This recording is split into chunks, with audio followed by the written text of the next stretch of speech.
Assalamualaikum warahmatullahi wabarakatuh. My name is Eka Hartati. I'm from Group C. I want to explain about infinitive with to and enough. Sebelumnya saya akan melanjutkan penjelasan dari Kak Lucy dan Kak Fitri. Dan saat ini saya akan menjelaskan tentang infinitive with to dan enough. At the first, I want to explain about infinitive with to.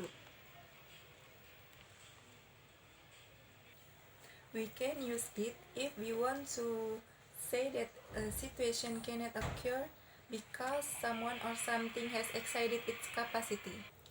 Itu dapat kita gunakan apabila kita ingin mengatakan bahwa suatu keadaan atau situasi tidak bisa terjadi karena seseorang atau sesuatu yang telah melebihi kapasitasnya.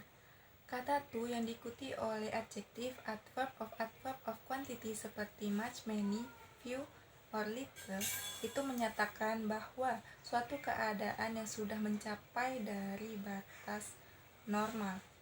Jadi to di sini itu memberi makna yang negatif. Example, he is too sleepy to study in the afternoon. Dia itu terlalu mengantuk untuk belajar di siang hari ini. Di sini he ini sebagai subjek, is sebagai to be, to sleepy itu sebagai to adjektif, to study in the afternoon itu sebagai to infinitive. Kemudian ada adjective phrase, di mana adjective phrase ini dibentuk dari to plus adjective plus infinitive. Example, too young to go to school. Too young di sini dibentuk dari frasa adjektif, sedangkan to go to school itu memperjelas pengertian dari kata too young tadi. Dan to di sini menjelaskan atau menambah pengertian pada kata-kata tersebut.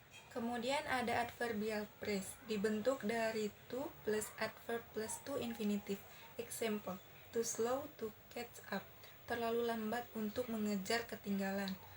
To di sini sebagai rumusnya tadi to, slow di sini sebagai adverb, to catch up itu sebagai to infinitive. Kemudian ada noun phrase. Noun phrase di sini dibentuk dari to plus qualifier plus noun plus infinitive.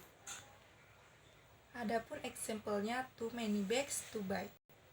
Too many di sini sebagai to qualifiernya, bags-nya itu sebagai noun atau kata bendanya, to buy itu sebagai to infinitive.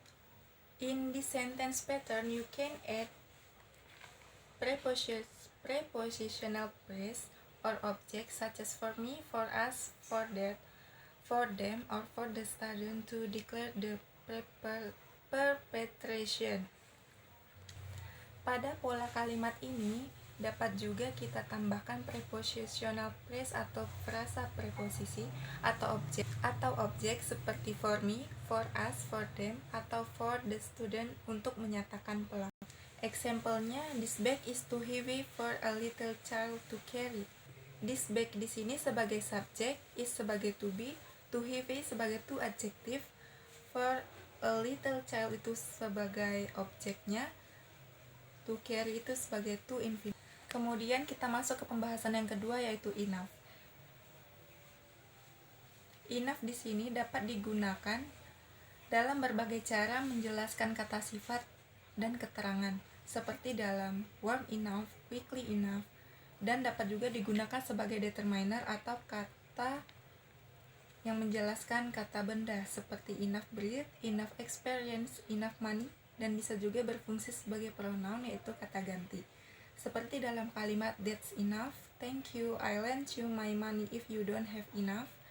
Enough digunakan setelah adjektif atau adverb.